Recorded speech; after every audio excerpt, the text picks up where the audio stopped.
yang ditangani oleh Bareskrim dengan korban Joshua ini dengan sendirinya menjawab fakta bahwa LP model yang dua LP tadi itu tidak ada. Ini kan sudah terjawab di LP yang 340 ya, 340. Kalau kita pun mengatakan ada motif terkait dengan kasus ini kan terjadinya di Magelang bukan di Duren 3. Beda keterangan pelecehan istri Ferdy Sambo. Awal Duren 3, kini Magelang. Holopis.com Jakarta. Kepolisian mengungkap hasil pemeriksaan terhadap tersangka pembunuhan Brigadir J, Ferdy Sambo.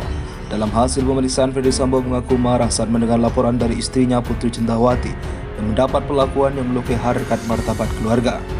Kejadian dugaan pelecehan itu menurut polisi terjadi di Magelang. Pernyataan itu berbeda dengan keterangan di awal yang menyebutkan kejadian pelecehan terjadi di wilayah Jakarta. FS menjadi marah dan emosi setelah mendapatkan laporan dari istrinya BC yang telah mengalami tindakan yang menyerang harkat dan martabat terjadi di Magelang, kata Direktur Pidana Umum Mabes Polri Brigjen Andirian pada Kamis 11 Agustus. Hingga akhirnya berdasarkan pengakuan Ferdy Sambo memanggil Baradae dan Bribka RR untuk membunuh Brigadir J. Andi menegaskan keterangan tersebut juga didapatkan dari BAP yang disampaikan oleh Ferdy Sambo. Keterangan tersebut terbaru dari Polri ini berbeda dengan keterangan awal Kapolres Metro Jakarta Selatan. Saat itu, Kombes Budi Herdi Susianto mengatakan Brigadir J tewas karena terlibat baku tembak dengan Baradae karena istri Ferdy Sambo dilecehkan di rumah dinas yang terletak di Duren 3, Jakarta Selatan. Budi menyebut Brigadir J mengeluarkan total 7 tembakan yang kemudian dibalas 5 kali oleh Baradae. Akan tetapi tidak ada peluru yang mengenai Baradae, sementara tembakan Baradae justru jitu mengenai Brigadir J hingga tewas. Budi kemudian mengklaim aksi koboi itu berawal dari dugaan pelecehan yang dilakukan Brigadir J terhadap istri Sambo. Putri Cendrawati Brigadir J disebut panik ketika percobaan kekerasan seksualnya gagal hingga akhirnya Putri berteriak. Brigadir J kemudian dikabarkan menembak Baradae yang berada di lantai 2 karena menanyakan keteriakan Putri itu. Akibatnya disebutkan Baradae terpaksa membela diri dengan balas tembakan Brigadir J. Kronologi penembakan ini bertahan selang kurang lebih 3 minggu sejak Brigadir J tewas di kediaman Irjen Ferdy Sambo. Cerita ini baru terbantah ketika tim SUH menetapkan Baradae sebagai tersangka penyebab kematian Brigadir J pada Rabu. Kapolri Listio Sigit Prabowo menegaskan tidak ada peristiwa tembak-menembak di rumah Ferdy Sambo.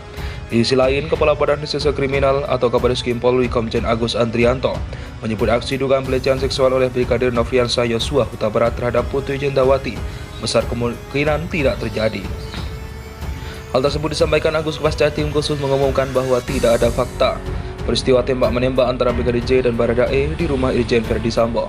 Kalau pasal 340 KUHP diterapkan, kecil kemungkinannya itu pelecehan oleh Brigadir Joshua, ujar Agus kepada wartawan di Mabes Polri Selasa 9 Agustus. Pernyataan lengkap Komnas HAM usai periksa Ferdy Sambo di Makobrimob Jakarta. Komnas HAM telah memeriksa Irjen Ferdy Sambo di Makobrimob Kelapa II Depok. Pemeriksaan juga dilakukan langsung oleh Ketua Komnas HAM Ahmad Taufan Damanik bersama Komisioner Komnas HAM Muhammad Khairul Anam dan BK Ulung Hapsara.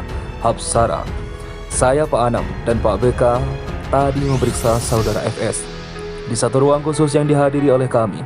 Saya, Pak Anam, dan Pak BK, ungkap Taufan saat menggelar jumpa peristiwa ulama Makobrimob Kelapa II Depok, Jumat 12 Agustus 2022. Taufan mengungkap ada beberapa hal yang didapatkan dari hasil pemeriksaan terhadap Ferdy Sambo kepada Komnas HAM. Ferdy Sambo mengakui bahwa ia adalah aktor utama dalam peristiwa penembakan yang menewaskan Brigadir Nofriansah Yosua Huta Barat atau Brigadir J. Ferdy Sambo juga mengaku bahwa dirinya sempat merekayasa seolah-olah telah terjadi baku tembak antara Baradae dengan Brigadir J. Dalam permintaan keterangan atau pemeriksaan tersebut ada beberapa hal yang tadi kami dapatkan.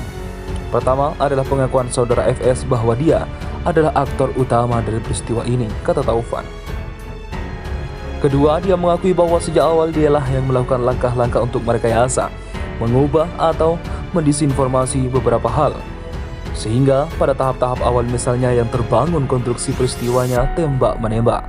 Tambahnya, kepada Komnas HAM, Ferdy Sambo juga menyebut bahwa rekayasa itu dirancangnya sendiri, tetapi kemudian dilakuinya itu hasil rancangan dia sendiri. Dan dia mengakui bahwa dia bersalah dalam tindakannya, kata Taufan. Berikut pernyataan lengkap Komnas HAM usai memeriksa Irjen Verdi Sambo. Komnas HAM sebut Verdi Sambo akui jadi aktor utama tewasnya Brigadir J.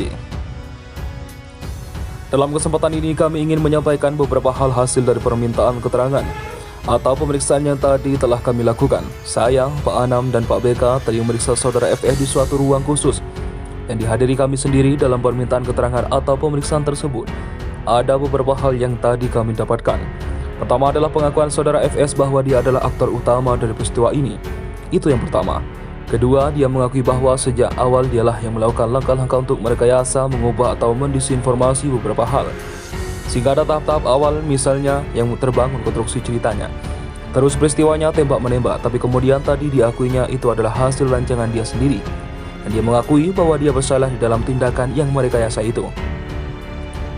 Itu tadi kurang lebih juga disampaikan permohonan maaf pada semua pihak, termasuk kepada Komnas HAM, kepada masyarakat Indonesia atau tindakannya yang kemudian juga tadi seperti kami sampaikan, melakukan langkah-langkah rekayasa. Tapi sekali lagi, dia pada akhirnya mengakui bahwa dialah yang paling bertanggung jawab pada semua peristiwa ini.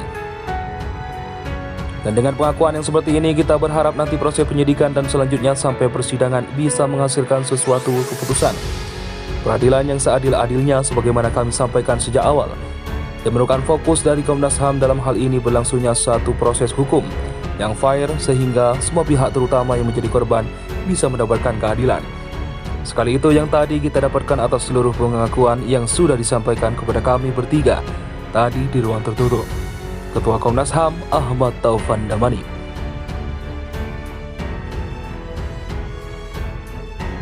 Komnas HAM pertanyakan peristiwa di Magelang ke Sambo. Pertama, karena kita memang melakukan beberapa temuan yang kami proses. Itu juga kami uji ke Pak Sambo. Yang pertama adalah soal konsen waktu. Dari soal konsen waktu inilah salah satunya paling penting adalah apakah ketika dia sampai di TKP Duren 3 rumah dinas nomor 46 itu Yosua dalam kondisi hidup ataukah sudah meninggal. Dia bilang masih hidup. Yang berikutnya adalah soal apa yang terjadi di Magelang yang beberapa waktu lalu memang kami dalami. Soal ini khususnya terkait percakapan Yosua dan Vera. Yang ada ancaman tadi juga informasi terkait peristiwa apa yang terjadi di Magelang, memang ada foto peristiwa. Yang berikutnya adalah soal apa yang terjadi di seleksi guling. Jadi kita punya waktu di Saguling. Itu apa sesuatu peristiwa yang kalau dalam rekaman video yang kami dapatkan. Dalam rekaman yang kami dapatkan dari kurang lebih 1 jam yang kita juga tadi tanyakan apa yang terjadi dalam peristiwa itu. Dan ternyata memang ada komunikasi antara Sambo dan Ibu Sambo, sehingga memang sangat mempengaruhi peristiwa yang ada di TKP 46. Beberapa hal yang juga diinformasi adalah jadi tadi yang sudah disampaikan oleh Pak Taufan, memang dia yang mengakui bahwa memang dialah yang menyusun cerita. Dia yang mencoba untuk membuat TKP sedemikian rupa sehingga semua orang juga susah untuk melakukan. Membuat terang peristiwa karena memang ada kerusakan di TKP. Tadi kami juga tanyakan kenapa demikian. Nah, dia jawab dan konfirmasi dan tak sambung bertanggung jawab. Kalau dalam konteks HAM terkait barang.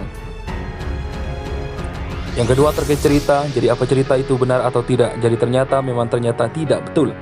Yang berikutnya adalah soal kesaksian dan lain sebagainya. Nah, itu kita konfirmasi dan pasang mengakui bahwa dia menjadi yang bertanggung jawab untuk membuat cerita itu semua. Yang terakhir yang juga penting bagi Komnas HAM, selama proses ini adalah komunikasi macam-macam sayur yang kami dapatkan. Juga kami konfirmasi bagian dari pasca peristiwa, jadi kasus ini semakin terang benderang. Dan semoga keadilan informasi yang terang benderang yang merupakan hak publik segera didapatkan oleh publik dan oleh kita semua, sehingga proses pendekatan hukum semakin lama semakin bisa cepat dan kita makin bisa mendapatkan proses pengadilan yang bisa diakses oleh semuanya.